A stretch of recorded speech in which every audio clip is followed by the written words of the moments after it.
poverty over the past year.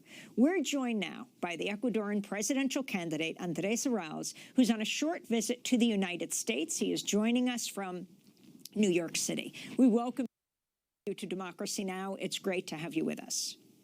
Hi, Amy. It's good to be here. Thank you very much for the invitation, and I'm glad to be sharing here with the Ecuadorian community in New York and also with possible investors and the financial community here in New York City. Because the Ecuadorian community here in New York can vote, is that right? Yes, Ecuadorians can vote abroad, and then they can also elect representatives to our national parliament. That was one of the innovations of the 2008 Constitution, among many others, such as including rights for nature and the concept of buen vivir, or good living. So talk about the problems Ecuador faces, why you ran, what it means to be, as you call yourself, a heterodox economist. You're the presidential frontrunner. We'll talk about who you might face in the runoff. But the dramatic crises that Ecuador is facing right now, from the economy to the pandemic. Well, we're facing a double crisis right now. Basically, one of the pandemic, where the government was absolutely negligent regarding its management. We have the highest death toll after Peru in the world.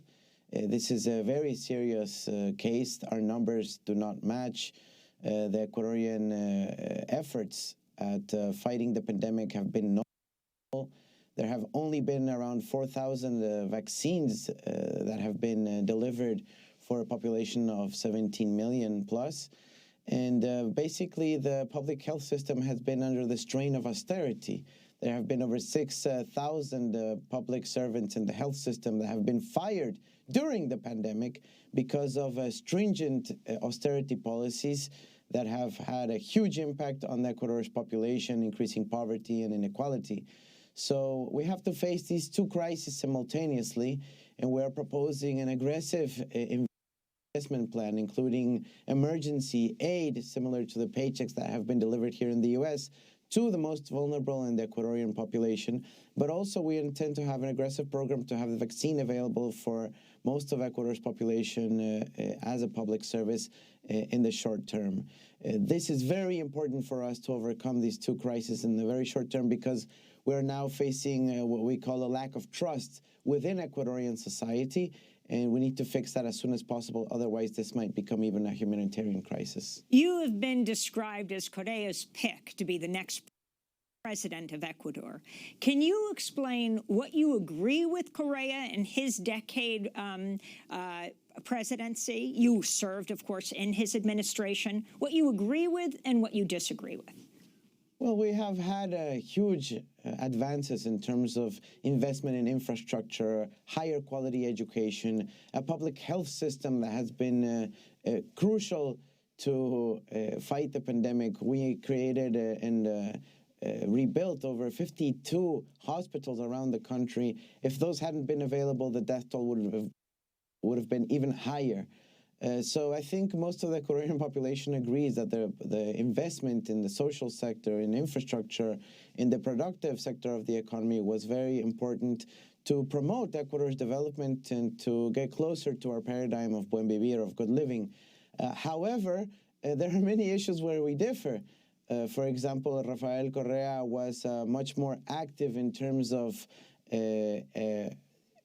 establishing differences with the political opponents, with confrontation with the media, for example. We think that freedom of expression is a human right, and as a human right, there are human rights legislations that should be enough to cover, for example, issues with the media and freedom of expression. Also, I think now we need a renewal in our politics. We're trying to promote a new generation of politicians and new and fresher ideas that have to do with creativity, innovation, the role of the digital economy, where we think we have huge opportunities for the Ecuadorian population. We go through these parallel crises that have been hitting our economy and our population very hard. How do you plan on renegotiating the debt? You have said that you would cancel the IMF debt. Massive protests took place last year against the Moreno government for their austerity measures. Yes, we had an uprising in October 2019 after the government of Moreno basically on one stroke increased over 200% the price of gasoline and diesel. That was a huge hit to the Ecuadorian people. So the people came out to the streets. And now there was huge repression, over 1,200 people that were jailed, many people that were killed, around a dozen or so. And this is not justifiable by any means in our country. We are against the austerity policies that were pursued by the government of Lenín Moreno. We want to implement a heterodox economic policy that will increase public investment, that will increase social protection for the population, and that will in itself create economic recovery in the short and the medium term. So this is what we're proposing, and including an emergency package for 1 million vulnerable families in the Ecuadorian population. Also, incredibly, the pandemic has created a new problem, which is lack of internet access for about half of Ecuador's student population that hasn't been able to continue their studies because of lack of internet.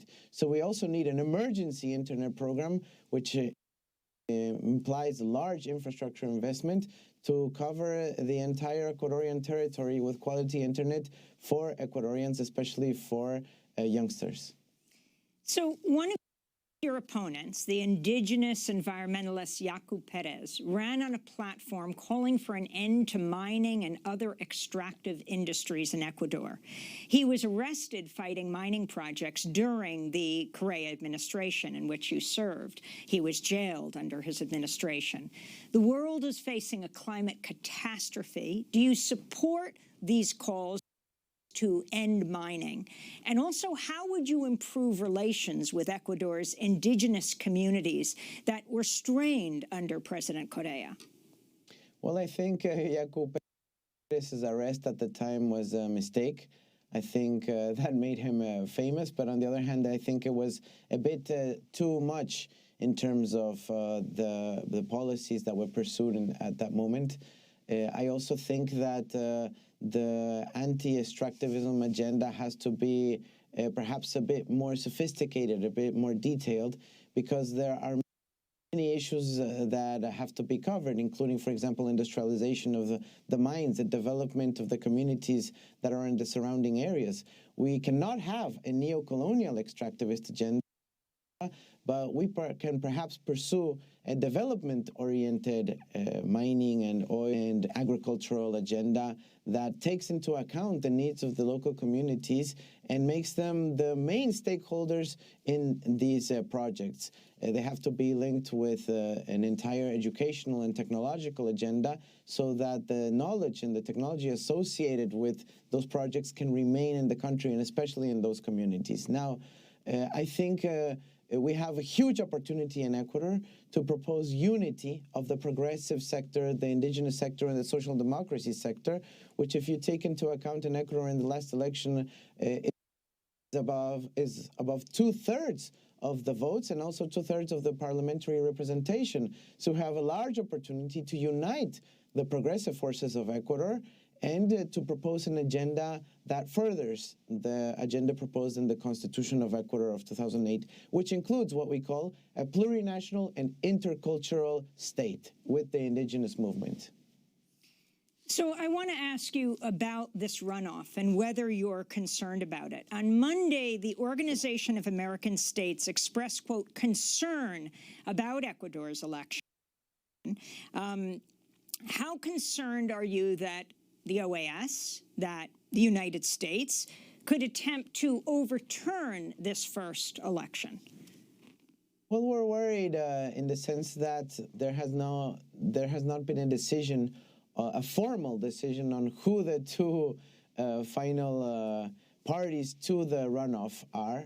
We know that we're going to be there, but by delaying the decision, there might be an attempt to delay the second round as well, and even extend Lenín Moreno's period at the government. That would be unacceptable for the Ecuadorian population. Everybody wants Moreno out. He has been totally negligent with the management of our country, with the administration. So we're worried about that. We're also worried that the possible recount may create incidents that would imply destruction of electoral material, and that's not something that we want. We want a recount that is based on the Constitution, on the law, and if the recount does occur, we will need to be present as well. It cannot only be just a discussion between the second and third places.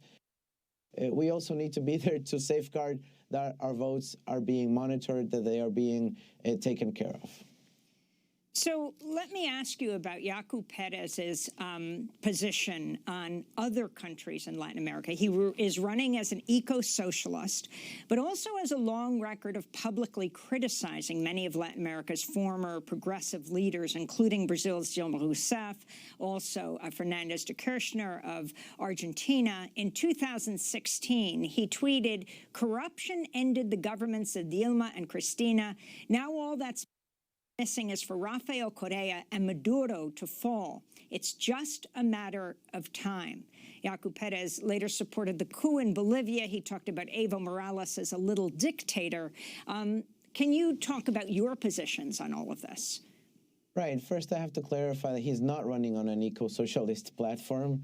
He's basically running on an anti-progressive platform himself, even though the indigenous movement is much more diverse, much more heterogeneous, and the indigenous movement largely also supports our candidacy. We have very good relations with the indigenous movement in Ecuador, and several of our candidates are also from the indigenous movement, including former president of the CONAIE, Ricardo Cuango. So I think the situation is a bit more sophisticated than that, and a bit more nuanced, and we are trying to build consensus and agreements around that area. Right now is not a moment to strengthen the differences, but rather to strengthen the similarities, the points in common that we have with the indigenous movement and with an agenda that has to comply with the Ecuadorian Constitution, which is a constitution that recognizes the need for a plurinational state, which means that there has to be degrees of autonomy for the indigenous peoples, that has to include a relationship where the indigenous languages have to be present in the educational system, and many other issues such as those. So we're looking forward to finding huge agreements for our country, for the benefit of the Ecuadorian population, and this is precisely the moment where we have to focus on that.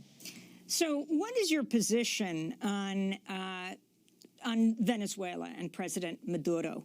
You have the new Biden administration that talks about a presidency of Juan Guaido. Your thoughts on this? Where do you stand when it comes to Maduro and the Biden administration's position on Venezuela? I stand with what basically the rest of the world has been saying, that we have to recognize the self-determination of the people of Venezuela. The EU has recently changed its position. I'm referring to the European Union. And most of Latin America has a clear agenda to keep peace in the region, right? So we think we need to talk about peace, democracy, development as the key issues in Latin America. We do not want foreign interference in our region. We do not want war in our region. We need peace, and that should be the main setting stone, the main platform for the conversation about Venezuela or any other country in the region. Now, we believe in regional integration. We believe in the unity of the Latin American peoples, where we have so much in common.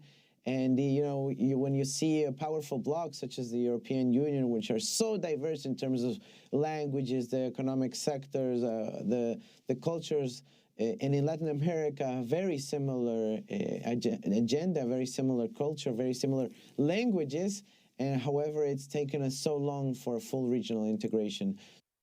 So that's where we're going to go forward with that, and we hope the Biden administration will stay away from trying to create division within the region, and on the other hand, we'll try to create those spaces for regional integration in the region as well. Do you believe the OAS can be a fair arbiter, a fair observer of the elections?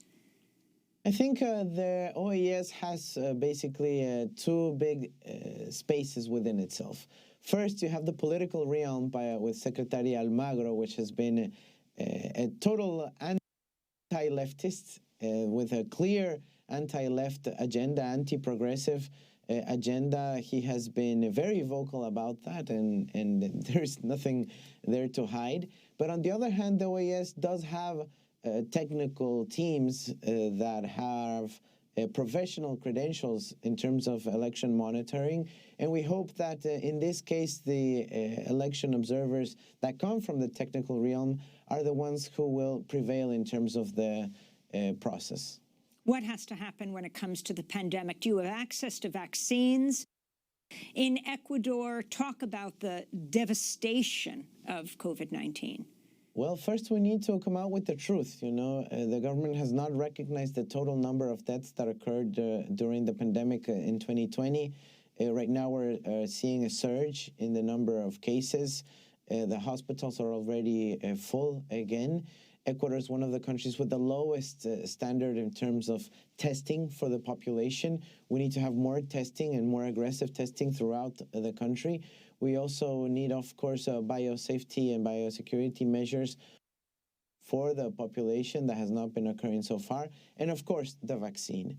It so happens that the current president and the Minister of Health got a vaccine before the rest of the population and, of course, before our public servants at the health system that are on the front line of the battle against COVID. So this is absolutely grave. It's very serious.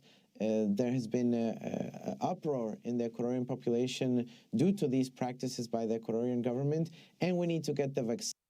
We have talked with the Argentine President Fernandez, who will guarantee that a large amount of vaccines, over 4.4 million doses from Argentina that are being produced there, will arrive to Ecuador in our new government.